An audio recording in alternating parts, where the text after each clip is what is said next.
Welcome to my YouTube channel. जैसा कि आप लोगों को पता था कि हम लोग क्लास 9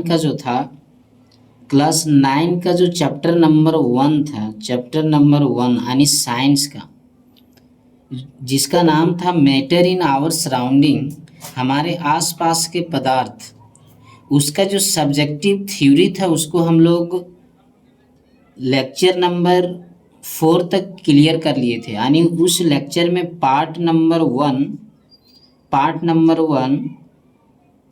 2, पार्ट 3 एंड पार्ट 4, यानी पार्ट 4 तक जो है वो लगभग हम लोग सारे टॉपिक्स को कवर कर चुके थे।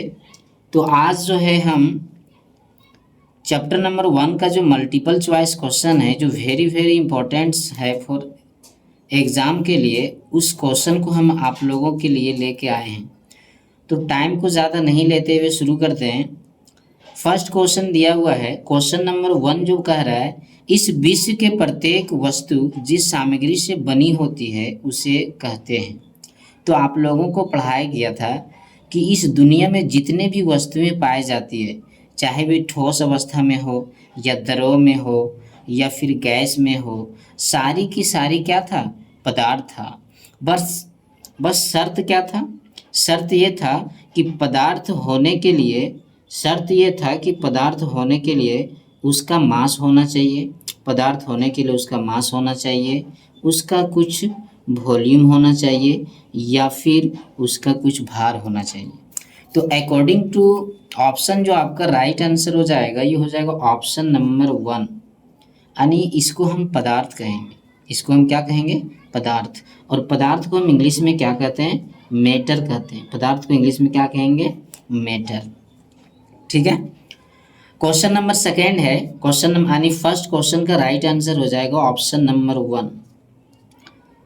सेकेंड क्वेश्चन है, भारत के प्राचीन दार्शनिकों ने पदार्थ को 5 मूल तत्वों में वर्गीकृत किया है, वे हैं। तो फर्स्ट ऑप्शन है अग्नि, सेकेंड ऑप्शन है आकाश, थर्ड ऑप्शन है वायु। तो यहाँ पे तीनों का तीनों जो है वो पंच तत्व के अंतर्गत आता है। तो इसके अनुसार जो मेरा राइट आंसर हो जाएगा वो ऑप्शन नंबर डी हो जाएगा। ऑप्शन नंबर डी जो होगा वो क्वेश्चन नंबर 2 का वो राइट आंसर हो जाएगा। थर्ड क्वेश्चन है, पदार्थ बने होते हैं ठोस से, तत्व से, कणों से, गैस से। तो ऑप्शन के अनुसार जो इसका राइट आंसर होना चाहिए ये ऑप्शन नंबर सी होगा, यानी कणों से बने होते हैं। पदार्थ किससे बने होते हैं? कणों से। इस दुनिया में जितने भी चीज़ हैं वो सारी चीज़ें क्या चीज़ से बने होते हैं? कणों से। तो क्वेश्चन नंबर 3 का जो राइट आंसर हो जाएगा वो ऑप्शन नंबर हो जाएगा सी। नेक्स्ट क्वेश्चन है, पदार्थ के कण होते हैं देखने योग्य, छोटे, सूक्ष्म, बड़े आकार। तो पदार्थ के कण जो होते हैं वो सूक्ष्म होते हैं। पदार्थ के कण जो होते हैं वो आपका क्या होते हैं? सूक्ष्म होते हैं। सूक्ष्म बोलने का मतलब ये हुआ कि ये आपका छोटे आकार का होता है, यानी सूक्ष्मतम कण होता है। पदार्थ का कण कैसा होता है? सूक्ष्मतम कण। ठीक है, पदार्थ के कण कैसे होते हैं? सूक्ष्मतम कण होता है। तो राइट आंसर जो हो जाएगा वो ऑप्शन नंबर आपका सी हो जाएगा। पानी में चीनी जैसे पदार्थ घोलने पर पानी के तल में क्या परिवर्तन होता है? पानी में कह रहा है कि यदि चीनी को हम घोल दें तो पानी के तल में क्या परिवर्तन होता है? वृद्धि होता है, घटता है, कोई परिवर्तन नहीं होता है, पहले से दुगुना हो जाता है। तो ऑप्शन नंबर जो आपका होगा वो सी हो जाएगा, क्योंकि पानी में जब हम लोग चीनी को डालेंगे, मान के चलिए मेरे पास कोई वाटर है, इस वाटर में यदि हम कुछ मात्रा में चीनी को डाल देते हैं तो ये चीनी जो है वो पदार्थ के खाली स्थान में चला जाएगा और कोई परिवर्तन आपको देखने को नहीं मिलेगा। कोई भी परिवर्तन आपको देखने को नहीं मिलेगा, यानी 5 का जो आंसर हो जाएगा वो सी हो जाएगा, कोई परिवर्तन नहीं होगा। नेक्स्ट क्वेश्चन है, निम्नलिखित में कौन पदार्थ नहीं है? निम्नलिखित में कौन सा पदार्थ नहीं है। तो आप लोगों को बताया गया था कि पदार्थ होने के लिए शर्त है। क्या शर्त है? शर्त ये था कि उसका कुछ मास होना चाहिए और उसका कुछ वॉल्यूम होना चाहिए, या फिर वो स्पेस को ऑक्यूपाई करना चाहिए। स्पेस को ऑक्यूपाई करना चाहिए। स्पेस को क्या करना चाहिए? स्पेस को ऑक्यूपाई करना चाहिए। तो आप देखिए, जल का तो देखिए आयतन भी होता है, जल का वॉल्यूम भी होगा, वॉल्यूम होता है कि नहीं, इसका कुछ द्रव्यमान भी है, इसका कुछ द्रव्यमान भी है। गंध, ईर्ष्या और इत्र की सुगंध, निम्नलिखित में कौन पदार्थ नहीं है? तो यहाँ पे जो जल जो है वो पदार्थ है। जल क्या है आपका? पदार्थ है।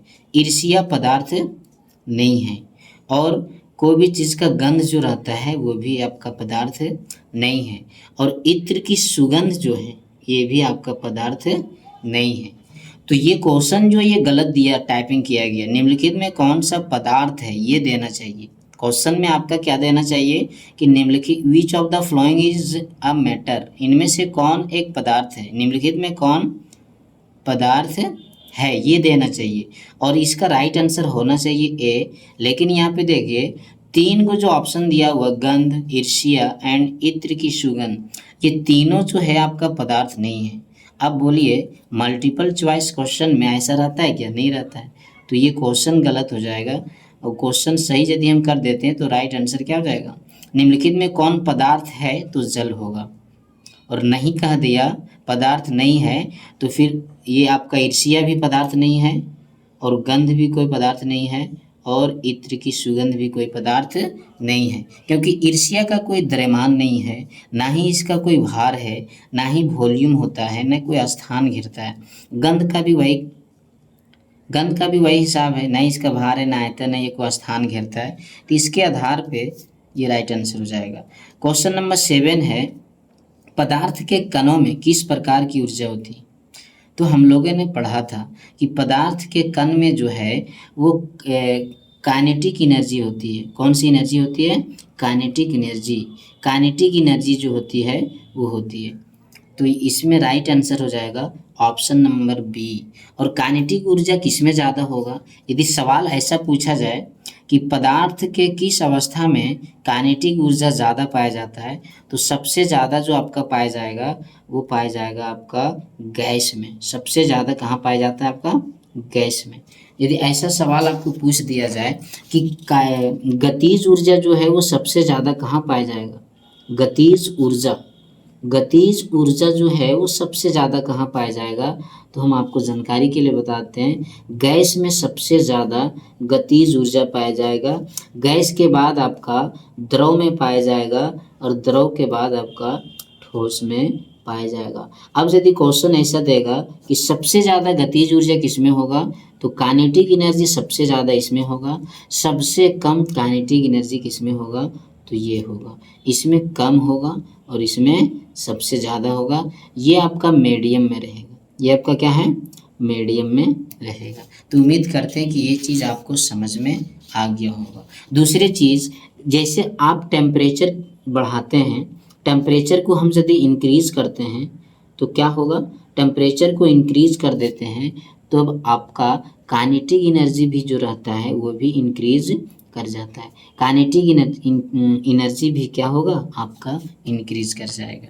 तो ये चीज़ आप आराम से याद रख सकते हैं। तो इसका आंसर क्या हो जाएगा? Option number B. Next question है, क्वेश्चन नंबर 8 है आपका कि ताप बढ़ने पर पदार्थ के कणों की गति में क्या परिवर्तन होता है? जस्ट अभी आपको हम एक्सप्लेन कर चुके हैं। ताप बढ़ने पर गति तेज हो जाती है, गति कम हो जाती है, गति में कोई परिवर्तन नहीं होता है, इनमें से कोई नहीं। देखिए ये ऑप्शन जो दिया है, इस ऑप्शन में कोई भी मतलब जानकारी जो है वो सही से नहीं दिया है। गति तेज हो जाती है, क्या चीज़ की गति? यहाँ मॉलिक्यूल्स का तो गति बोल नहीं रहा है। तो ऑप्शन नंबर जो आपका हो जाएगा वो हो जाएगा आपका, ऑप्शन के हिसाब से आपका आंसर जो दिया गया है वो ऑप्शन नंबर ए दिया है। हालांकि ये ऑप्शन उतना सूटेबल नहीं है, लेकिन जैक ने इस आंसर को लिया है। जैक के अकॉर्डिंग यदि इस क्वेश्चन का आंसर देखा जाए तो इसका ऑप्शन नंबर ए होगा, क्योंकि जो जो भी सारा क्वेश्चन आपको हम बता रहे हैं ये सारा क्वेश्चन जो है किसी न किसी एग्ज़ाम में क्लास 9 में पूछा गया है।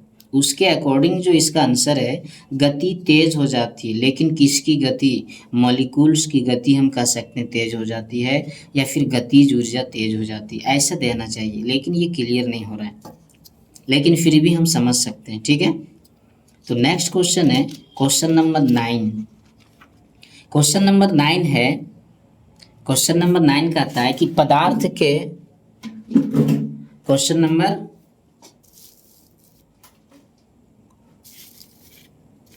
क्वेश्चन नंबर 9 जो है, पदार्थ के कणों का सौता मिलना क्या कहलाता है? पदार्थ के कणों का सौता मिलना क्या कहलाता है? तो आपको बताया गया था कि जब कोई भी पदार्थ अपने आप मिक्स हो जाता है, मिल जाता है, तो उसको हम कहते हैं विसरण। उसको हम क्या कहते हैं?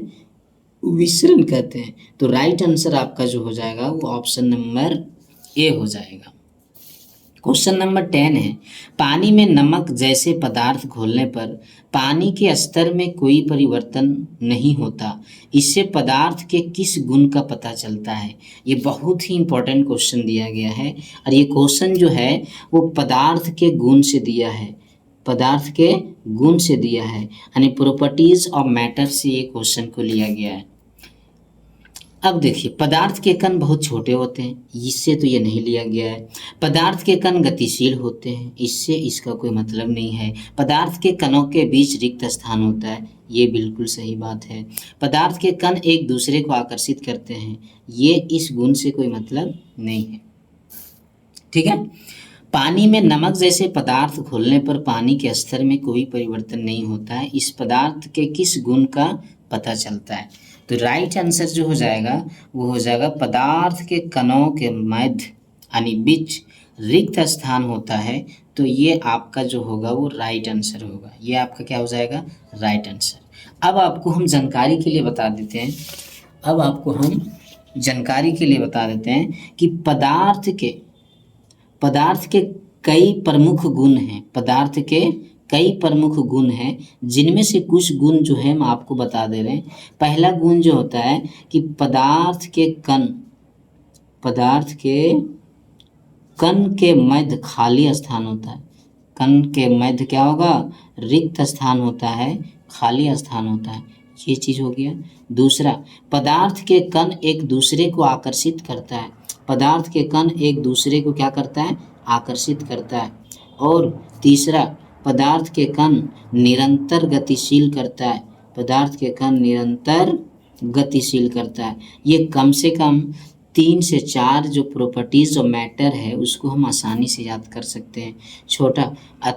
पदार्थ के कण छोटे छोटे कणों से मिलकर बने होते हैं, पदार्थ के कण छोटे छोटे कणों से मिलकर बने होते हैं। इन तमाम चीज़ों का जो फुल लेक्चर है वो आपको पार्ट नंबर 1 में आपको यूट्यूब पे डाला गया है, वहाँ से यदि आप इस लेक्चर को पूरा देख लेते हैं तो हम उम्मीद करते हैं कि इससे रिलेटेड जो भी क्वेश्चन होगा आपका एक भी नहीं छूटेगा। तो क्वेश्चन नंबर 11 जो है, निम्न में कौन पदार्थ है? कितना सिंपल सा क्वेश्चन दिया है कि which of the following is a substance, which of the following is a substance, निम्न में कौन सा पदार्थ है? तो अस्नेय पदार्थ है क्या? अस्नेय कोई पदार्थ नहीं है, क्योंकि ये ना स्थान घेरता है, ना ही इसका द्रव्यमान होता है, ना ही कोई भार होता है, ये एक प्रकार का भावना है। घिरना भी कोई प्रकार का मैटर नहीं है, कोई प्रकार का सब्सटेंस नहीं है। घिरना का मतलब होता है किसी से नफरत करना, तो नफरत करने से वो स्थान नहीं घेरेगा, उसका कुछ वजन विचार देखिए, ये भी कोई एक प्रकार का सब्सटेंस या पदार्थ नहीं है। पदार्थ कौन है? तो घड़ी है, क्योंकि घड़ी कोई भी रहेगा तो वो कोई ना कोई मटेरियल से ज़रूर बना रहेगा, जिसका कुछ न कुछ वजन होगा, कुछ जहाँ घड़ी को रखा जाएगा वो स्थान को घेरेगा। इस आधार पे हम कह सकते हैं कि घड़ी एक पदार्थ है। क्वेश्चन नंबर 12 जो है, ठोस के कणों के बीच आकर्षण बल होता है, क्वेश्चन नंबर देखिए कितना मस्त दिया है कि ठोस के कणों के बीच आकर्षण बल होता है। आकर्षण बल का मतलब होता है intermolecular force. Intermolecular force of attraction जो है वो सॉलिड में सबसे ज़्यादा होता है। तो ठोस में सबसे ज़्यादा किस में होगा? आपका सॉलिड में होगा। Intermolecular force of attraction in solid is more than as compare to liquid and gas. तो इसके आधार पे हम क्या कह सकते हैं कि क्वेश्चन नंबर 12 का जो राइट आंसर हो जाएगा ये ऑप्शन नंबर बी होगा। नेक्स्ट क्वेश्चन, बाह्य बल। नेक्स्ट क्वेश्चन, बाह्य बल लगाने पर ठोस की आकृति में क्या परिवर्तन होता है? बाह्य बल का मतलब होता है external force. What change in the shape of solid when external force is applied. जब हम कोई भी एक्सटर्नल फोर्स को अप्लाई करेंगे यानी लगाएंगे तो क्या उसमें परिवर्तन आएगा? तो उसमें क्या परिवर्तन आएगा? तो ऑप्शन के अकॉर्डिंग जो होगा,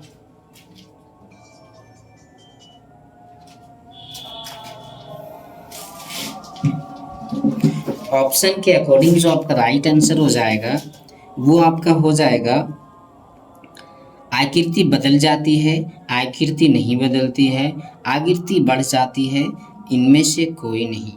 तो ठोस बल में यदि हम बल लगाते हैं तो आकृति बदलती नहीं है, आकृति बदलती नहीं है। क्या परिवर्तन होता है? क्या परिवर्तन होता है? क्वेश्चन नंबर, तो इसका राइट आंसर जो हो जाएगा वो आपका ऑप्शन नंबर बी होगा। ठोस बल में जब भी हम फोर्स को अप्लाई करेंगे, ठोस बल में यानी ठोस वस्तुओं पर जब एक्सटर्नल फोर्स अप्लाई किया जाएगा तो मान के चलिए ये कोई ईंट है, ये क्या है? कोई ईंट है। इस ईंट पर जब हम एक्सटर्नल फोर्स को अप्लाई करते हैं, एक्सटर्नल फोर्स को जैसे इसमें अप्लाई करेंगे, इस ठोस का shape and size remains constant रहेगा, मतलब कि चेंज नहीं होगा, तो कोई परिवर्तन नहीं होगा। ठोस का यही डिफिनीशन है कि ठोस वस्तु पर जब हम कोई प्रकार का बल लगाएंगे, चाहे वो एक्सटर्नल बल हो, तो क्या होगा कि उसका आकृति बदलती है। यहाँ पे क्या कह रहा है? आकृति बदलती है? नहीं, ठोस पदार्थ का आकृति नहीं बदलती। आकृति बढ़ जाएगा? कभी नहीं बढ़ेगा। इनमें से कोई नहीं, ये तो बिल्कुल नहीं होगा। ऑप्शन नंबर बी जो होगा वो आपका राइट आंसर है, यानी option number B, shape does not change. यहाँ क्या लिखा है? आपका शेप जो है वो चेंज नहीं होगी, आकृति चेंज नहीं होगी। यानी क्वेश्चन नंबर 14 जो है द्रवों का, अब देखिए, अब ये क्वेश्चन जो है वो लिक्विड से, in liquid the shape and volume are fix. Question number 14 में कह रहा है कि द्रव का आकार और आयतन निश्चित होता है। अब देखिए, द्रव का कोई आकार होता है क्या? एकदम नहीं होता है। ऑप्शन नंबर 1 जो है ऐसी कैंसिल हो गई है। ऑप्शन नंबर, आकार अनिश्चित होता है, आयतन निश्चित होता है, ये ऑप्शन आपका सही है। आकार और आयतन अनिश्चित होता है, ये बिल्कुल सही है, ये गैस में होता है ऐसा। इसलिए राइट आंसर जो आपका हो जाएगा वो क्या हो जाएगा? Option number B. यानी द्रव का, लिक्विड का नेचर क्या है? लिक्विड में क्या होगा आपका, जो वॉल्यूम रहता है, लिक्विड में जो आपका वॉल्यूम रहेगा वो आपका फिक्स रहेगा। वॉल्यूम क्या रहेगा? फिक्स रहेगा। इसका कोई शेप रहेगा? इसका कोई शेप नहीं होगा, इसका कोई शेप नहीं होगा। तो ऑप्शन के अनुसार जो आपका राइट आंसर हो जाएगा वो ऑप्शन नंबर बी हो जाएगा। क्वेश्चन नंबर 15, गैसीय अवस्था में कणों की गति कैसी होती? देखिए, गैसीय अवस्था में कणों की गति कैसी होती? कण की गति नियमित होती है या नियमित, नियमित और तीव्र, या नियमित और तीव्र। तो कणों की गति जो है गैसीय अवस्था में, कणों की गति जो है वो कैसी होगी? तो ये आपका हो जाएगा ऑप्शन नंबर, कणों की गति या नियमित, यानी कि उसका कोई फिक्स नहीं है। कणों की गति जो है वो उसका फिक्स नहीं है, मतलब या नियमित और तेज भी, तीव्र होगी, या नियमित और क्या? तीव्र। गैसीय अवस्था में कण की गति का कोई फिक्स नहीं है, या नियमित है। ऑप्शन नंबर, क्वेश्चन नंबर 16, द्रव में किसका विसरण संभव है? द्रव में किसका विसरण संभव है? ठोस का, द्रव का, गैस का। तो ऑप्शन नंबर डी जो होगा वो आपका राइट आंसर होगा। द्रव में तीनों चीज का विसरण संभव है, ठोस का भी संभव है और द्रव का भी संभव एंड गैस का भी संभव है, यानी द्रव में तीनों का जो है वो संभव है। ठोस पदार्थ का आकार निश्चित होता है, बिल्कुल सही बात है। आयतन निश्चित होता है, ये भी सही बात है। दोनों निश्चित होता है, ये भी सही बात है। दोनों अनिश्चित होता है। तो इसका जो आंसर हो जाएगा, राइट आंसर जो होगा ये ऑप्शन नंबर आपका सी होगा, क्योंकि ठोस में इन सॉलिड जो है, इन सॉलिड शेप भी फिक्स होगा, शेप भी फिक्स होगा, वॉल्यूम भी फिक्स होगा। और ऑप्शन नंबर बी में दिया बोथ, तो ऑप्शन के अकॉर्डिंग जो राइट आंसर हो जाएगा बोथ ऑफ देम, मतलब option number C. Next question है, निम्नलिखित पदार्थों में किसकी संपीड़ितता अधिक है। मस्त क्वेश्चन है कि किसका ज़्यादा संपीड़न होता है। ऑप्शन नंबर फर्स्ट है ठोस। ठोस का संपीड़न जो है ना वो नगण्य होता है। नगण्य का मतलब होता है ना के बराबर, यानी ठोस का संपीड़न हम डायरेक्ट भी कर सकते हैं कि नहीं होता है। तो ऑप्शन नंबर ए कैंसिल हो गया। ऑप्शन नंबर बी यानी लिक्विड का यानी फ्लूइड बोलिए या लिक्विड बोलिए, लिक्विड का संपीड़न बहुत कम होता है, होता जरूर है लेकिन बहुत कम होता है, ये आपको याद रखना है। सबसे ज़्यादा संपीड़न यदि देखा जाए तो वो आपका गैस का होता है, गैस का सबसे ज़्यादा संपीड़न होता है। यदि क्वेश्चन ऐसा पूछा जाए कि संपीड़न किसका होता है सबसे ज़्यादा, तो हम सबसे ज़्यादा में पहले नाम किसका लेंगे, गैस का लेंगे, देन हम लेंगे लिक्विड का लेंगे, और लास्ट में तो हम सॉलिड को लिखना ही पड़ेगा, कोई चांस है भी नहीं। ठीक है, लास्ट में किसको लिख देंगे, सॉलिड, यानी सॉलिड का एकदम 0.00% कह सकते हैं कि इसका संपीड़न होता है। तो इसके अनुसार आपका राइट आंसर क्या हो जाएगा, option number C. Option number C जो होगा वो आपका सबसे ज़्यादा संपीड़न होगा। संपीड़न का मतलब होता है कंप्रेशन, किसका ज़्यादा दबाव होगा, किस चीज़ को हम ज़्यादा कंप्रेस कर सकते हैं, तो सबसे ज़्यादा कंप्रेस हम गैस को कर सकते हैं। निम्नलिखित में किस पदार्थों के कणों के मध्य रिक्त स्थान अधिक होता है। कितना मस्त क्वेश्चन है भाई।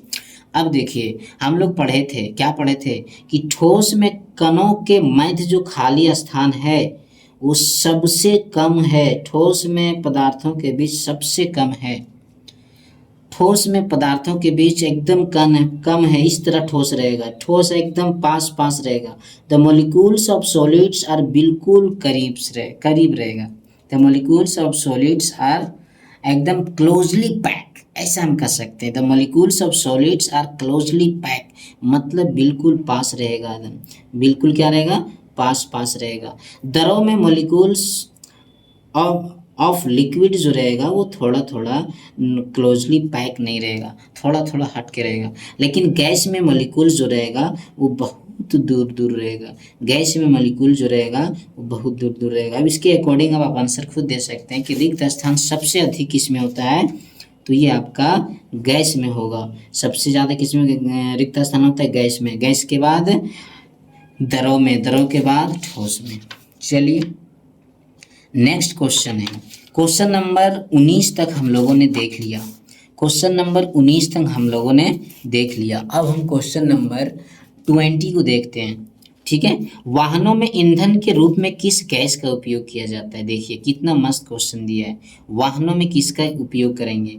फर्स्ट ऑप्शन दिया है आपका सीएनजी, सेकेंड दिया है आपका एलपीजी एंड थर्ड दिया है जल गैस एंड फोर्थ दिया है आपका नाइट्रोजन गैस। नाइट्रोजन गैस तो आपका होगा नहीं, नाइट्रोजन गैस जो है वो आपका होगा नहीं। सीएनजी जो है ये सबसे ज़्यादा वाहनों में यूज होता है, क्योंकि इसका एडवांटेज ये है कि ये पोल्यूशन नहीं फैलाता है। ठीक है, तो इसका राइट आंसर जो हो जाएगा वो सीएनजी होगा। लेकिन आपको जानकारी के लिए बता दें, सीएनजी का फुल फॉर्म होता है कंप्रेस नेचुरल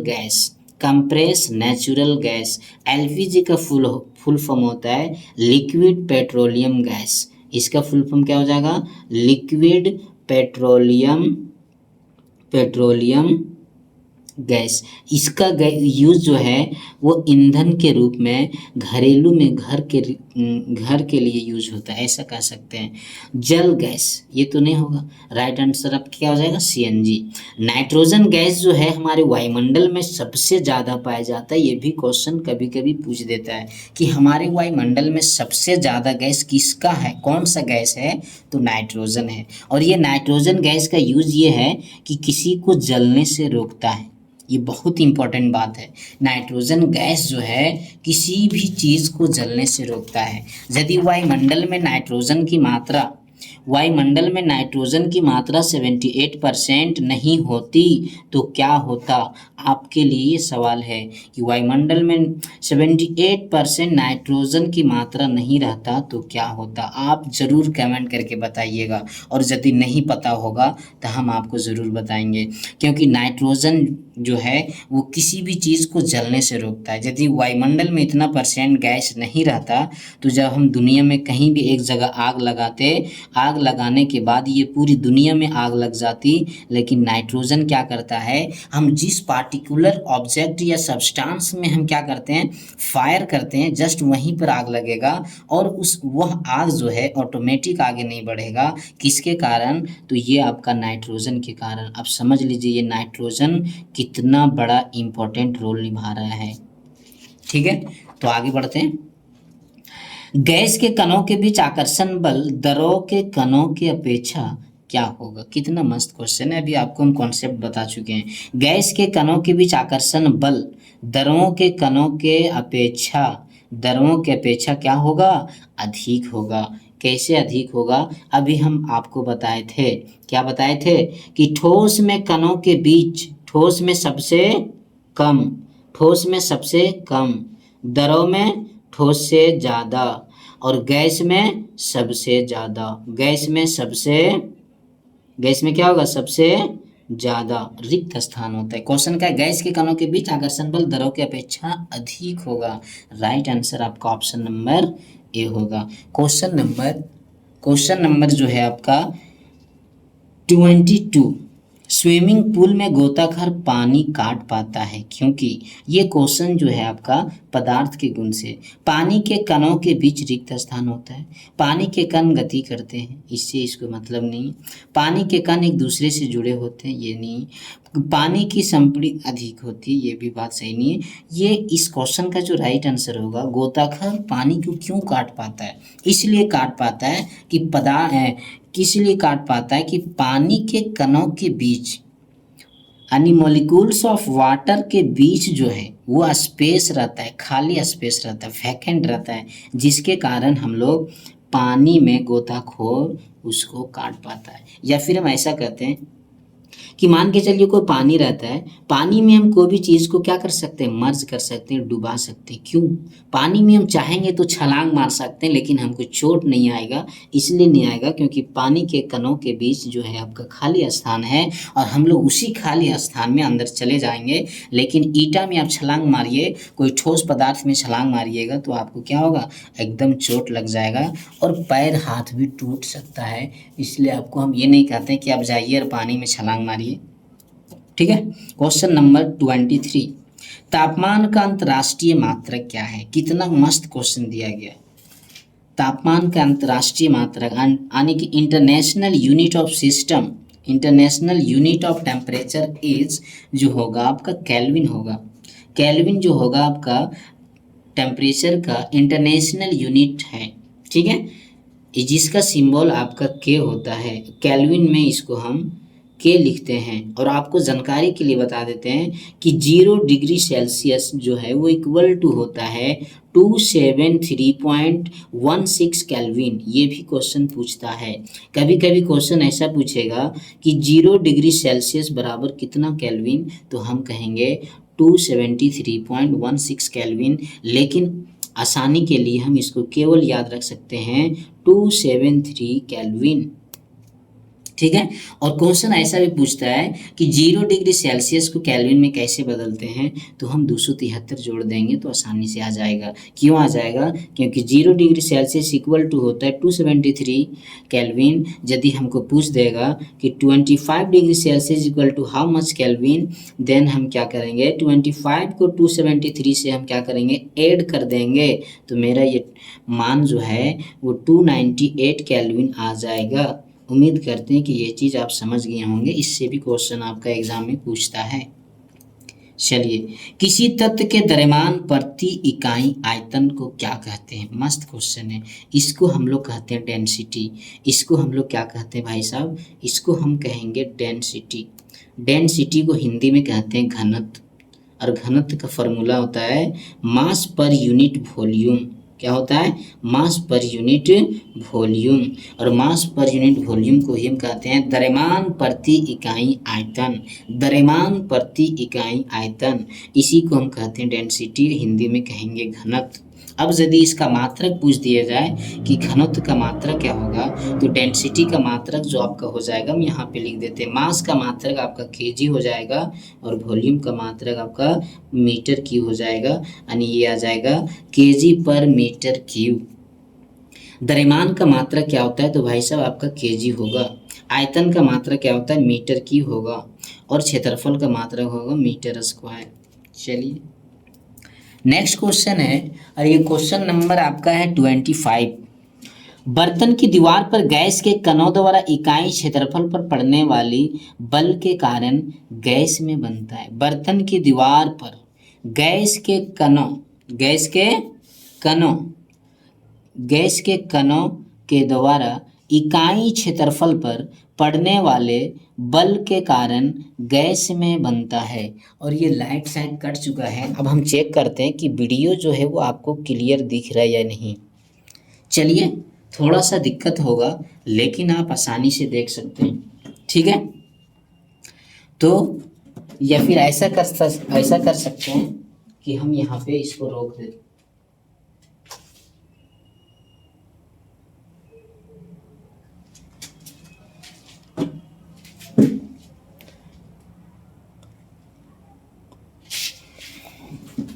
चलिए, लाइट देखिए आ चुका है। आप लोगों की किस्मत जो है वो अच्छी है, लाइट कटा और लाइट तुरंत आ गया। मैंने सोचा कि हो सकता है कि आप हम लोग 25 क्वेश्चन में ही रोकना पड़ेगा इस सेशन को, लेकिन लाइट ने साथ दे दिया। और लाइट जब साथ दे दिया तो इस वीडियो को और कंटिन्यू करेंगे। और जिनको भी ये वीडियो अच्छा लगेगा वो ज़रूर लाइक कीजिएगा, एक दूसरे तक ज़रूर शेयर कीजिए, ताकि ज़्यादा से ज़्यादा इसमें जुड़ सके और सबका फायदा हो सके। बर्तन की दीवार पर गैस के कणों द्वारा इकाई क्षेत्रफल पर पड़ने वाले बल के कारण गैस में बनता है। तो गैस में दबाव बनेगा। क्या बनेगा, गैस के द्वारा उस सरफेस पे दाब डाला जाता है। जिसे मान के चलिए यहाँ पे मेरा गैस सिलेंडर है, इसमें गैस को भर दिया जाता है। तो ये गैस के मॉलिक्यूल्स द्वारा इस सिलेंडर के सरफेस पे दबाव डालता है। दबाव, यही क्वेश्चन है, ठीक है। नेक्स्ट क्वेश्चन है, जिस तापमान पर ठोस पिघलकर द्रव बन जाता है वह उस ठोस का कहलाता है। कितना क्वेश्चन मस्त है। ठोस का पिघलकर किस में चला जाता है, ठोस का पिघल के आपका द्रव में चला जाता है। आपको बताया गया था कि ठोस को ठोस जब बदल जाता है द्रव में, तो इस प्रक्रिया को हम लोग क्या कहते हैं, गलनांक कहते हैं। जब किसी पदार्थ का वह तापमान जिस पर वह पिघलकर द्रव में बदल जाए उसे हम गलनांक कहते हैं, ठीक है। किसी पदार्थ का वह तापमान जिस पर वह द्रव से गैस में बदल जाए तो उस प्रक्रिया को हम क्वथनांक कहते हैं। गुप्त ऊष्मा किसे कहते हैं, जब पानी को हम लोग गर्म करते हैं। गुप्त ऊष्मा, चलिए आपको हम समझा देते हैं। गुप्त ऊष्मा, चलिए आपको हम समझा देते हैं। गुप्त ऊष्मा का मतलब ये हो गया, लेटेंट हीट कहते हैं। गुप्त ऊष्मा को हम लोग क्या कहेंगे भाई साहब? Latent heat. अब लेटेंट हीट जो है वो क्या होता है? मान के चलिए हम लोग पानी को गर्म करना चाहते हैं। क्या चीज़ गर्म करना चाहते हैं भाई साहब? पानी। पानी कितना डिग्री सेल्सियस में बॉयल कर जाएगा? तो पानी जो है वो 100 डिग्री सेल्सियस में बॉयल कर जाता है। पानी को जब हम लोग गर्म करते जाएँ, हीट देते जाएँ, जब पानी का तापमान 100 डिग्री सेल्सियस पहुंच जाएगा, जब पानी का तापमान 100 डिग्री सेल्सियस पहुंच जाएगा, उसके बाद क्या होगा कि हम हीट देते रहेंगे, हीट को हम देते रहेंगे, उसके बाद भी इस पानी का तापमान 100 डिग्री सेल्सियस से इंक्रीज नहीं करेगा। इसका मतलब हुआ क्या कि जो हम गैस को हीट कर रहे हैं, गैस से जो इसको हम हीट कर रहे हैं, वो आखिर हीट जा कहाँ रहा है? आखिर ये हीट किसने चोरी कर रहा है? इसीलिए इसका नाम दिया गया गुप्त ऊष्मा। गुप्त का मतलब होता है छिपा हुआ चीज़। तो ये हीट हम लोग दे रहे थे, वो कहाँ जा रहा था? तो ये जा रहा था फेज चेंज होने में, फेज चेंज में। फेज चेंज का मतलब हुआ, या कह सकते हैं स्टेट चेंज होने में। स्टेट मतलब ये नहीं समझिएगा आप लोग कि बिहार से हो गया आपका झारखंड। स्टेट का मतलब हो गया स्टेट ऑफ मैटर। मैटर बोले तो पानी मेरा लिक्विड फॉर्म में था, इसको गर्म करेंगे तो ये गैस में जा रहा था, इसी स्टेट में। ठीक है, तो समझ में आ गया होगा। तो क्वेश्चन नंबर जो है आपका, कहाँ तक देख लिए थे हम लोग? 26 तक आपका हो गया। तो राइट आंसर जो था आपका वो क्या था? गलनांक था। क्यों था? क्योंकि ठोस जब दरों में बदल जाता है उसको हम गलनांक कहते हैं। जितना तापमान पे बदलता है वह तापमान उसका गलनांक कहलाता है। वाष्पीकरण क्या है आपको लोग को पढ़ाए थे। जब लिक्विड को हम गर्म करते हैं, एक टाइम ऐसा आता है कि वो वाष्प में बदलने लगता है और अपनी अवस्था को चेंज कर लेता है लिक्विड से गैस में। इस प्रक्रिया को हम वाष्पीकरण कहते हैं। और ये प्रक्रिया आपका बादल बनने में बहुत ही इंपॉर्टेंट रोल है, बादल बनने में। ठीक है। ठोस में तापमान बढ़ाने पर उसकी गतिज ऊर्जा, कितना मस्त क्वेश्चन है। ठोस में तापमान बढ़ाने से गतिज ऊर्जा घट जाएगी? बिल्कुल नहीं घटेगी। बढ़ जाएगी? कोई परिवर्तन नहीं होगा, बिल्कुल नहीं, बढ़ जाएगी। ठोस में यदि हम तापमान इंक्रीज कर देंगे तो क्या होगा? उसका जो मॉलिक्यूल्स रहेगा उसका गतिज ऊर्जा इंक्रीज कर जाएगा। क्या करेगा? गतिज ऊर्जा जो रहेगा वो आपका इंक्रीज हो जाएगा। किसी ठोस के गलने की प्रक्रिया में तापमान सदा रहता है। किसी ठोस की गलने की प्रक्रिया में, ठोस जब गलता है उस प्रक्रिया में तापमान क्या रहता है? समान रहता है या समान रहता है? फिर क्या रहेगा? बढ़ जाता है, घट जाता है। गलने की प्रक्रिया में समान रहेगा, गलने की प्रक्रिया में तापमान समान रहेगा। तो राइट आंसर हो जाएगा क्वेश्चन नंबर 28 का right answer option number A हो जाएगा। ठीक है। बर्फ का गलनांक कितना होता है? मस्त क्वेश्चन है। बर्फ का गलनांक कितना होता है? क्वेश्चन नंबर 29 जो है, बर्फ का गलनांक अभी आप लोग को बताए थे कि बर्फ का गलनांक नहीं बताए थे। 0 डिग्री सेल्सियस में बर्फ गलना शुरू हो जाता है। 0 डिग्री सेल्सियस बराबर होता है 273.16 केल्विन। क्या आपको बताए थे? अब उसके हिसाब से राइट आंसर हो जाएगा option number A. The melting point of ice जो होता है वो 273.16 केल्विन। ठोस कार्बन डाइऑक्साइड क्या कहलाता है? ठोस कार्बन डाइऑक्साइड जो है वो आपका शुष्क बर्फ कहलाता है, लाफिंग गैस कहलाता है, मास गैस कहलाता है। तो राइट ऑप्शन जो आपका हो जाएगा वो हो जाएगा शुष्क बर्फ।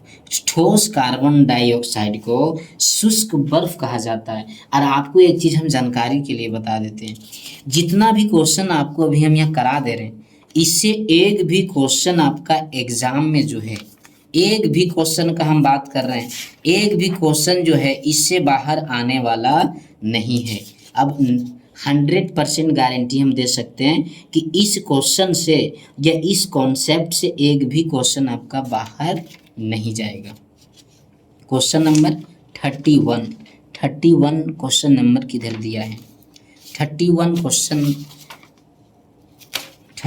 क्वेश्चन जो है वो शायद पलट दिया है क्या? अच्छा, 31 क्वेश्चन इधर है। 31 क्वेश्चन नंबर 31 शायद किसी को नहीं दिख रहा होगा, इसलिए इसको थोड़ा एडजस्ट कर लेते हैं। चलिए भाई, थोड़ा एडजस्ट कर लेते हैं, दिखना भी ज़रूरी है। Next question, question number 31। 273 kelvin पर जल के कणों की ऊर्जा उसी तापमान पर बर्फ के कणों की ऊर्जा से होती है। क्वेश्चन नंबर क्या कह रहा है कि 273 केल्विन पर मतलब 0 डिग्री सेल्सियस पर जल के कणों की ऊर्जा उसी तापमान पर बर्फ के कणों की ऊर्जा से क्या होगी? तो ये होगी अधिक होगी। बर्फ का क्या होगा? अधिक होगा। क्यों? क्योंकि 0 डिग्री सेल्सियस पर 0 डिग्री सेल्सियस पर नॉर्मल तापमान है ये, लेकिन बर्फ जो है ऊर्जा उसी तापमान पर बर्फ के कणों की ऊर्जा अधिक होगी। वायुमंडलीय दाब पर वह तापमान जिस पर द्रव उबलने लगता है, द्रव क्या होने लगता है? उबलने लगता है। तो द्रव जब उबलने लगे तो उस प्रक्रिया को हम लोग क्या कहते हैं? क्वथनांक कहते हैं, बॉइलिंग पॉइंट कहते हैं। यहाँ पे संघनन दिया है, कंडेंसेशन। कंडेंसेशन का मतलब होता है द गैस जब चेंज हो जाए किसमें? लिक्विड में, उसको हम बोलेंगे condensation. It is the process when gas change into the liquid form is called condensation. गलनांक तो आपको हम बता चुके हैं कि वह तापमान जिस पर कोई ठोस पदार्थ जितने तापमान पर द्रव में बदलने लगता है उसको हम गलनांक कहते हैं। तो इसका right answer option number A होगा। 373 तापमान पर भाप के कणों में इसी तापमान पर पानी के कणों की अपेक्षा ऊर्जा क्या होगी? ऊर्जा क्या होगी? तो एक चीज आपको हम बता दें, भाप इतना तापमान पर भाप के कणों में इसी तापमान पर पानी के कणों के पीछे ऊर्जा क्या होगा? अधिक होगा। ऊर्जा क्या होगा? अधिक होगी। किसी पदार्थ पर तापमान के परिवर्तन का क्या प्रभाव पड़ता है? मस्त क्वेश्चन है कि कोई पदार्थ है और यदि उसका टेम्परेचर को बढ़ाया जाए या चेंज किया जाए तो क्या प्रभाव पड़ेगा? अवस्था में परिवर्तन होगा, आकार में परिवर्तन होगा, कोई परिवर्तन नहीं होगा, इनमें से सभी। तो जो इसका राइट आंसर हो जाएगा ऑप्शन नंबर ए, अवस्था चेंज हो जाएगा। आप लोगों को बताए थे कि किसी भी पदार्थ का अवस्था को हम दो तरीके से बदल सकते हैं, by changing of temperature and the changing of pressure. ये दो मेथड है, और भी मेथड है लेकिन मुख्य रूप से दो ही मेथड है कि दो मेथड के जरिए हम किसी भी पदार्थ में अवस्था को हम बदलाव कर सकते हैं। नेक्स्ट क्वेश्चन, क्वेश्चन नंबर ये होगी, ये भी होगी। Question number 35। 300 केल्विन कितने डिग्री सेल्सियस के बराबर होगा? अब देखिए ये चीज़ हम आपको बता दिए थे, बताए थे कि नहीं कि क्वेश्चन देगा 0 डिग्री से, क्वेश्चन देगा कि डिग्री सेल्सियस को केल्विन में बदलें। डिग्री सेल्सियस को किस में बदलना है? केल्विन में। तो डिग्री सेल्सियस को केल्विन में बदलना है। 300 केल्विन दिया है, 30 केल्विन दिया है, इसमें हमको डिग्री सेल्सियस में लाना है। तो माइनस कर देंगे 273, तो आ जाएगा आपका 27 डिग्री सेल्सियस। ये आपका राइट आंसर हो गया और ऑप्शन नंबर ए में आपका दिया हुआ है। ऐसा क्यों हुआ? ऐसा इसलिए हुआ क्योंकि 0 degree Celsius equal to 273 kelvin. ठीक है, 273 केल्विन। अब 300 केल्विन था तो उसको माइनस कर दिए 273। नेक्स्ट क्वेश्चन, क्वथनांक से कम तापमान पर द्रव के वाष्प में परिवर्तन होने की क्रिया क्या कहलाती है? क्वेश्चन पूछ रहा है क्वथनांक से कम तापमान पर, क्वथनांक से कम तापमान पर द्रव के वाष्प में बदलना। द्रव के किस में बदलना भाई साहब? वाष्प में। आपको बताए थे द्रव जब वाष्प में बदल जाए, द्रव किस में बदल जाए? वाष्प में, तो ये प्रक्रिया क्या कहलाती है? वेपोराइजेशन यानी वाष्पीकरण। क्या कहलाएगी? वाष्पीकरण। संघनन आपको हम बता दिए थे, संघनन मतलब कंडेंसेशन। कंडेंसेशन मतलब क्या होता है कि जब गैस चेंज हो जाए किसमें? लिक्विड में, तो बोलेंगे कंडेंसेशन। वेपोराइजेशन क्या होता है भाई साहब? जब लिक्विड चेंज हो जाए गैस में जब लिक्विड चेंज हो जाए किसमें, गैस में, तो इसको हम क्या कहेंगे, इसको कहेंगे वेपोराइजेशन, इसको कहेंगे कंडेंसेशन। ठीक है। क्वेश्चन नंबर 37, वाष्पीकरण को कौन से कारक प्रभावित करते हैं। ये आपका पार्ट नंबर 3 या 4 में इसको बहुत अच्छा से समझाया गया है कि वाष्पीकरण को प्रभावित करने वाले मुख्य रूप से 4 कारक हैं। सतह क्षेत्र, तापमान में वृद्धि, आर्द्रता में कमी, वायु की गति। तो ये देखिए ऑप्शन में सारा दिया हुआ, तापमान भी दिया, आर्द्रता भी दिया और वायु की गति भी दिया। ये तीनों पर निर्भर करता है, यानी ऑल ऑफ दीज जो होगा ये आपका राइट आंसर होगा। Right answer option number D. आर्द्रता बढ़ने पर वाष्पीकरण के दर में क्या परिवर्तन होगा। भाई साहब आसान नहीं है। आर्द्रता बढ़ने पर वाष्पीकरण भी बढ़ जाएगा। ये पूरा डिटेल पढ़ाया गया है, जो मेरा सेशन को देखा होगा हम उसको ये जरूर बोलेंगे और जरूर ये कहेंगे कि आपका मॉडल सेट का क्वेश्चन हो, चाहे जैक ने अभी तक जो भी सवाल पूछा है उससे एक भी सवाल आपका बाहर जाने वाला नहीं है। इसलिए जो लोग अभी तक नहीं देख पाए हैं तो आप जाइए हमारे YouTube channel Einstein international school, नहीं सॉरी भाई, मेरे यूट्यूब चैनल पे जाइए जिसका नाम है आइंस्टाइन एकेडमी। मेरा यूट्यूब चैनल का नाम है, जो हम यहाँ पे लिख दे रहे हैं, ये यूट्यूब चैनल का नाम है आइंस्टाइन एकेडमी। आइंस्टाइन एकेडमी में आप जाइएगा तो आपको मिल जाएगा। यदि आइंस्टाइन एकेडमी लिखने में आपको दिक्कत होगा तो आप ज़्यादा नहीं मेरा नाम लिख दीजिएगा शहादत सर साइंस, या फिर मैथ लिख दीजिएगा तो मेरा लेक्चर जो है वो आपको मिल जाएगा, वहाँ से आप देख सकते हैं।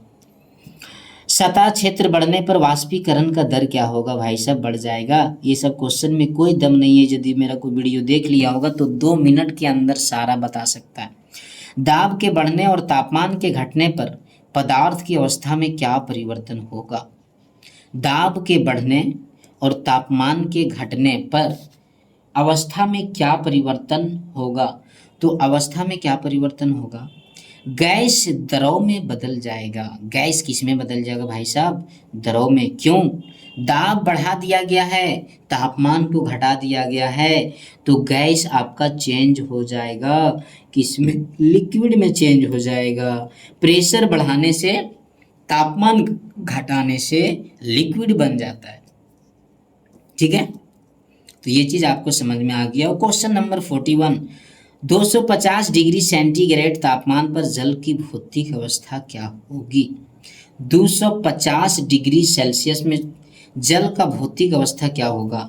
ये आपका गैस में चला जाएगा। किस में चला जाएगा भाई साहब, गैस में, यानी गैस में हो जाएगा। ऑप्शन नंबर 41 का सी होगा राइट आंसर। सी आपका राइट आंसर होगा। ठीक है, नेक्स्ट क्वेश्चन, यानी 41 तक हम लोग क्वेश्चन देख चुके हैं। देन हम लोग क्या देखेंगे, क्वेश्चन नंबर 42, और हम लोग लगभग 70 क्वेश्चन करने वाले हैं। गर्मियों में हमें किस प्रकार के कपड़े पहनने चाहिए। अब आगे आपके मन पसंद वाले सवाल। अभी गर्मी का दौर चल रहा है, गर्मी का मौसम चल रहा है। आप ही बताइए आप कौन सा कपड़ा पहन रहे हैं जो आपको कंफर्ट महसूस हो रहा है, कंफर्ट लग रहा है। तो आप कहिएगा सूती कपड़े, ऊनी कपड़े, सिंथेटिक कपड़े, उपरोक्त में सही। लेकिन नहीं भाई साहब, जो गर्मी के हिसाब से जो आपका सबसे बेहतर और अच्छा कपड़ा जो होगा वो आपका सूती कपड़ा होगा। आप कहिएगा सूती कपड़ा क्यों होगा, तो हम कहेंगे इसलिए होगा क्योंकि सूती कपड़ा जब हम पहनेंगे तो गर्मी के दिन में ज़्यादा पसीना आएगा। और सूती कपड़ा यदि आप पहनते हैं तो क्या होगा कि सूती कपड़ा उस पसीने को एब्जॉर्ब कर लेगा, और जब एब्जॉर्ब कर लेगा तो पसीना जब एब्जॉर्ब होगा तो उसके कारण आपको ठंडा लगेगा। क्या लगेगा, ठंडा लगेगा। अब यदि कॉटन का कपड़ा पहनते हैं तो आपको गर्मी ज़्यादा एहसास होगा। क्यों, क्योंकि वो कपड़ा जो है वो आपका पसीने को एब्जॉर्ब नहीं कर पाएगा। और यदि आपको भरोसा नहीं है तो आप ऐसा करके देख लीजिए, टेली कॉटन का कपड़ा पहन लीजिए, फिर गर्मी, फिर सूती का कपड़ा पहनिए, फिर पता चल जाएगा कैसा लग रहा है सो। ठीक है, तो ऑप्शन नंबर 1 जो होगा राइट आंसर। आधुनिक वैज्ञानिकों ने पदार्थों को कितनी अवस्था में बांटा है। आ गया ना सवाल आसान वाला। कितनी, आधुनिक वैज्ञानिक कह रहा है। बहुत स्टूडेंट्स जो हैं इस क्वेश्चन में क्या होंगे, फंस जाएंगे। और जो टीचर आपको सारा डिटेल नहीं बताएंगे कि पदार्थ की कुल कितनी अवस्था है, तो पदार्थ की कुल अवस्था बोला जाए तो 5 होगा, अब मुख्य अवस्था बोला जाए तो आपका 3 होगा। और उसी के अनुरूप ये क्वेश्चन दे दिया है। आधुनिक वैज्ञानिक कह रहा है भाई साहब। कौन सा वैज्ञानिक? Modern scientist. मॉडर्न साइंटिस्ट गला फंस रहा भाई। मॉडर्न जो साइंटिस्ट है उसके अकॉर्डिंग जो आपका पदार्थ का कुल अवस्था होगा वो 5 होगा, यानी ऑप्शन नंबर सी होगा। यदि मुख्य अवस्था पूछता, मुख्य अवस्था पूछता या प्राचीन वैज्ञानिक के अनुसार पूछता तो हम 3 मारते, इसलिए हम दोनों आप लोगों को बताई थी। ये वीडियो में आपको ये बात हम बोले थे। निम्नलिखित में पदार्थ की किस अवस्था के कारण ही सूर्य और तारों में चमक होती है? मस्त क्वेश्चन है। प्लाज्मा। ठोस के कारण नहीं, प्लाज्मा के कारण। जब प्लाज्मा आप लोगों को पढ़ाए थे कि प्लाज्मा जो है वो पदार्थ की चौथी अवस्था है। प्लाज्मा क्या भाई साहब? पदार्थ की चौथी अवस्था है और ये सूर्य और तारों में ईंधन के रूप में रहते हैं और इसी कारण सूर्य और तारे चमकते हैं। तो ऑप्शन नंबर डी आपका राइट आंसर। क्वेश्चन नंबर 45, पदार्थ की 5वीं अवस्था का नाम क्या है? पदार्थ की 5वीं अवस्था है, 5वीं अवस्था है। तो देखिए भाई साहब ये क्वेश्चन गलत हो जा रहा है। क्यों हो रहा है? पदार्थ की 5वीं अवस्था का नाम है बोस आइंस्टीन कंडेंसेट। 5वीं अवस्था, पांचवी अवस्था का नाम क्या है? Bose Einstein condensate. लेकिन ऑप्शन में कहीं नहीं दिया है, ऑप्शन में कहीं भी बोस आइंस्टीन कंडेंसेट नहीं दिया है। अब हम लोग क्या मारें? हम तो बता दिए भाई आपको, क्या करें? ये जैक ने ऐसा क्वेश्चन बना दिया है, क्या करें? यदि आपका भी एग्जाम में इस तरह का क्वेश्चन आ जाएगा तो आपको ज़रा सा टेंशन नहीं लेना है, क्योंकि आपको मार्क्स मिल जाएगा, क्योंकि क्वेश्चन गलत है। क्वेश्चन नंबर 46, गैस का द्रव में परिवर्तन। गैस का द्रव में परिवर्तन क्या कहलाएगा? कंडेंसेशन। आपको बता चुके हैं कि जब गैस किस में बदल जाए? द्रव में। गैस द्रव में कब बदलेगा भाई साहब? जब तापमान को कम कर देंगे, तापमान को डिक्रीज कर देंगे, प्रेशर को बढ़ा देंगे तो ये बदल जाएगा। गैस में विसरण का एक उदाहरण है, गैस में विसरण का एक उदाहरण है, तो ये क्या होगा? 47 का ऑप्शन नंबर सी जो है, 47 का क्वेश्चन नंबर ए जो होगा वो राइट आंसर होगा। गैस का एग्जाम्पल पूछ रहा है। इत्र के सुगंध का हवा में फैलना, बिल्कुल सही बात। साई का पूरे पानी में फैलना, ये तो लिक्विड है। कॉपर सल्फेट के क्रिस्टल को पानी में डालना, ये भी तो नहीं होगा। इत्र का सुगंध, ये गैस में विसरण है, विसरण के कारण ऐसा हो रहा है, तो राइट आंसर क्या हो जाएगा? इत्र के सुगंध। क्वेश्चन नंबर 48, मस्त क्वेश्चन है। 200 केल्विन तापक्रम बराबर है, 200 केल्विन, 273 घटा दीजिए आप। 273 यदि आप घटा देते हैं तो इसका राइट आंसर जो आ जाएगा वो ऑप्शन नंबर ए आएगा, यानी 73 बच जाएगा। 273 में घटा दो आप 200, तो आप कहिएगा बचेगा -278, बचेगा -73। ये ऑप्शन नंबर ए में दिया है, ठीक है। एक ही क्वेश्चन देखिए कितना दे रहा है, आप लोग भी कहिएगा भाई साहब कितना क्वेश्चन दे दिए, लेकिन ये सारा क्वेश्चन जेक के द्वारा पूछा गया है। शुद्ध जल का क्वथनांक कितना होता है? शुद्ध जल का क्वथनांक कितना होता है? तो शुद्ध जल का क्वथनांक जो है वो आपका कितना होगा? 70 डिग्री सेल्सियस। शुद्ध जल का, the temperature of pure water, the temperature of pure water कितना होगा? The temperature of pure water का क्वथनांक बोले तो boiling point of pure water, boiling point of pure water, इसका कितना हो जाएगा? तो 70 डिग्री सेल्सियस। कितना डिग्री सेल्सियस? 70। 0 डिग्री सेल्सियस बराबर होता है, बोलिए, आपको नहीं बताए थे? ये सब क्वेश्चन है, हो देखिए तो लग रहा मजाक कर रहा। गुप्त ऊष्मा का मात्रक है, गुप्त ऊष्मा का मात्रक है, क्या है? ये आपका है जूल पर केजी। गुप्त ऊष्मा, लेटेंट हीट का मात्रक है जूल पर केजी, जूल पर केजी आपका राइट आंसर है। 1 कैलोरी बराबर होती है 4.18 जूल के बराबर, 4.18 जूल के बराबर। जो हमारे आइंस्टाइन एकेडमी कि YouTube चैनल से अभी तक नहीं जुड़ पाए हैं तो आप जाइए और जुड़ जाइए। पर डे कुछ ना कुछ आपको ज़रूर मिलेगा, चाहे क्लास 9 हो या 10 हो। इसलिए आप जाइए हमारे चैनल से ज्वाइन हो जाइए। हमारा व्हाट्सएप ग्रुप भी है, इस व्हाट्सएप ग्रुप में भी आप इस वीडियो में डिस्क्रिप्शन दिया गया या फिर हम नंबर आपको दे देते हैं 7739800436। इसमें आपको व्हाट्सएप मिल जाएगा, उस ग्रुप में भी जुड़ जाइए। टेलीग्राम में भी जुड़ सकते हैं, वहाँ पे ये PDF आपको आसानी से मिल जाएगा। पदार्थ के विभिन्न अवस्थाओं में अंतराणु बल का बढ़ता क्रम है, मतलब the increasing order of intermolecular force in different state of matter is. तो राइट आंसर जो हो जाएगा वो ऑप्शन के अकॉर्डिंग आपका हो जाएगा ऑप्शन नंबर बी। किसका होगा? बी होगा, क्योंकि गैस होगा, उसके बाद लिक्विड होगा, उसके बाद गैस होगा। बढ़ते क्रम बोला था, तो बढ़ते क्रम कैसे लिखा जाता है? पहले कम, उसके बाद ज़्यादा, उसके बाद ज़्यादा। तो सबसे कम किसका होता है? गैस का, फिर लिक्विड का, फिर सॉलिड का। इसलिए इस तरह से आपका आंसर क्या हो गया? Option number B. बर्फ के गलने की गुप्त ऊष्मा कितनी है? बर्फ की गलने की गुप्त ऊष्मा कितनी है? तो ऑप्शन नंबर 335 किलो जूल पर केजी है। कितना है? बर्फ के गलने की गुप्त ऊष्मा कितनी है? 335 किलो जूल पर KG. The latent heat of melting ice is 335 kilo joule पर केजी। प्रकृति में कौन सा पदार्थ ठोस, द्रव और गैस तीनों अवस्था में पाया जाता है? प्रकृति में कौन सा पदार्थ ठोस, द्रव और गैस तीनों अवस्था में पाया जाता है? Oxygen, nitrogen, hydrogen. आपका राइट आंसर जो हो जाएगा वो आपका जल हो जाएगा।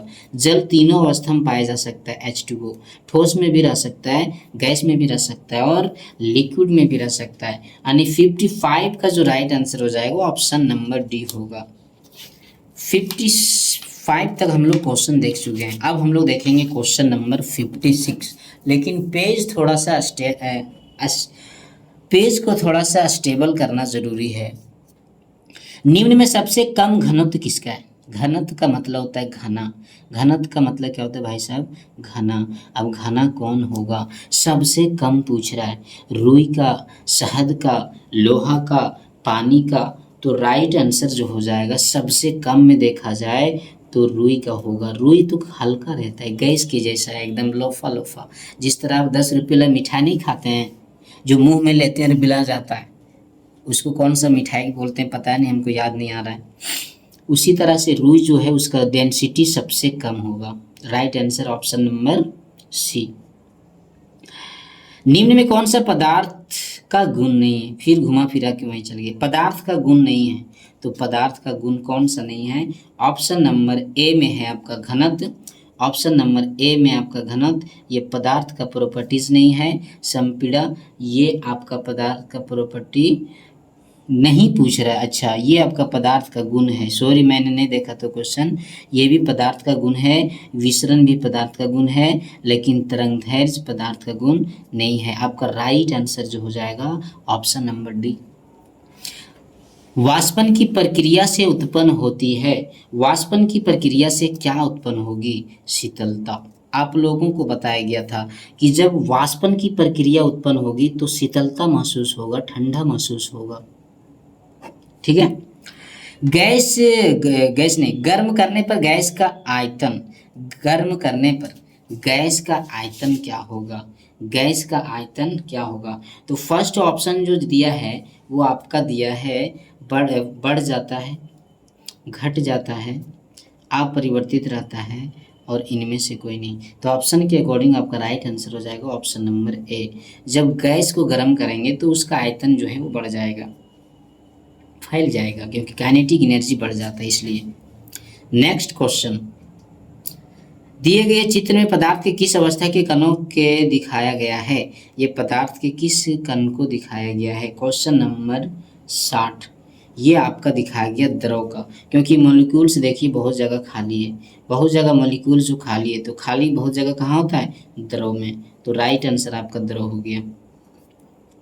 नेक्स्ट क्वेश्चन, निम्न में किसके कारण गर्मियों में घड़े का जल ठंडा होता है। घड़े का जल किसके कारण गर्मियों में ठंडा होता है? तो वाष्पीकरण के कारण ठंडा होता है। किसके कारण? वाष्पीकरण यानी इवापोरेशन, इसके कारण। सौरमंडल में प्लाज्मा अवस्था की उत्पत्ति का कारण है उच्च तापमान। बिल्कुल सही बात है, उच्च तापमान के कारण प्लाज्मा उच्च तापमान के कारण होता है। क्वेश्चन नंबर 62 का जो राइट आंसर हो जाएगा वो ऑप्शन नंबर बी, उच्च टेम्परेचर, हाइयर टेम्परेचर। निम्न में किसका ऊर्ध्वपातन होता है? निम्न में किसका ऊर्ध्वपातन होता है? 63 क्वेश्चन नंबर बी। तो ऊर्ध्वपातन आयोडीन का होता है। ऐसी कपूर का भी होता है, लेकिन कपूर ऑप्शन में दिया नहीं। अवस्था में अणुओं की ऊर्जा अधिकतम होती है। अणुओं की ऊर्जा अधिकतम किसमें होगी? गैस में, क्योंकि इसकी काइनेटिक एनर्जी ज़्यादा होता है। बर्फ का एक टुकड़ा जल की सतह पर तैरता रहता है, क्यों? बर्फ का एक टुकड़ा जल की सतह पर तैरता रहता है, इसके पीछे कारण क्या है? इसके पीछे कारण यही होगा कि बर्फ का जो डेंसिटी है वो जल के डेंसिटी से कम है। तो क्वेश्चन नंबर 65 का जो राइट आंसर है, बर्फ का घनत्व जल से कम है। क्या मैंने बोला? तो इस तरह से हम उम्मीद करते हैं कि शायद कुछ क्वेश्चन बच रहे क्या। जल का वाष्पित घनित होती है, कुछ क्वेश्चन शायद बच गया है, 2-4 क्वेश्चन, लेकिन टेंशन लेने वाला बात नहीं है। 2-4 क्वेश्चन जो बच गया है वो हम आपको देख लेते हैं। एक क्वेश्चन जो आपका बच गया है वो गर्म करने पर गैस का आयतन क्या होगा? बढ़ जाएगा। गर्म करने पर गैस का आयतन क्या होगा भाई साहब? बढ़ जाएगा। ये क्वेश्चन नंबर 79 है।